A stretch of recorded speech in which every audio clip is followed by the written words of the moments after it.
So relief is not worth all cost. Sure, we want relief, and sure, God will often in His grace give it and grant it to us. But in the times He doesn't, we have to realize and understand that, look, my joy doesn't come from my circumstances. My joy comes from what God is doing inside of me, regardless of what happens on the outside. It's easy for us to adopt the same hopes as the world.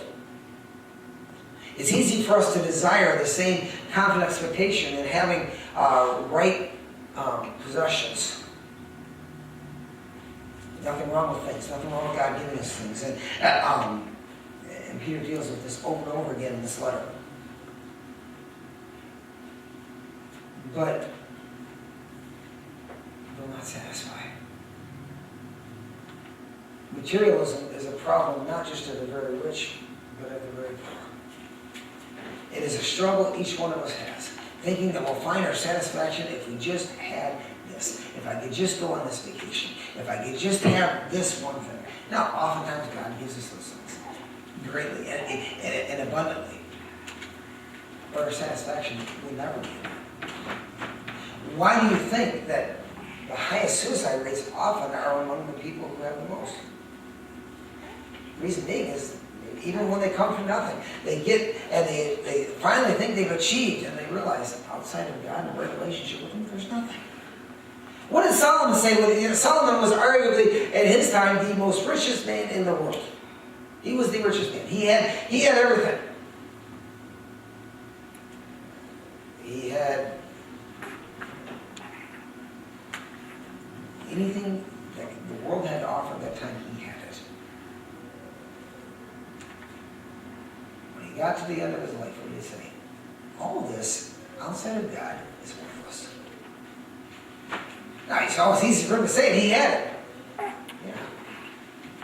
It doesn't mean that God won't bless us. It doesn't mean that God doesn't bless people with possessions, and possessions are not wrong, and money isn't wrong. Remember the scripture says, money is not the root of all evil, but the love of money is the root of all evil. And sometimes we develop the same mentality as a lost world and culture around us, that we're not going to be happy unless we have this. We're not going to have satisfaction unless we have that. Once we have that, then we'll be satisfied. Guess what happens? Something else comes out that's better and greater. And then we're going to want that. Unless we're content with what God has allowed us. I think another area in which we can not exercise sound judgment is not only the area of possessions, but also the area of right relationships. Now, God is, and we're going to look at relationships with people in just a couple minutes, but God has called us to be concerned for others and to have love for one another, and that's absolutely a cardinal truth of Scripture. But sometimes we can get ourselves focused on some things that just simply aren't. We think we'll be satisfied things will be better in our life if I just make this right work contact so I can get this job. Or if we have this person in political office, then things will be great. Folks, it will not.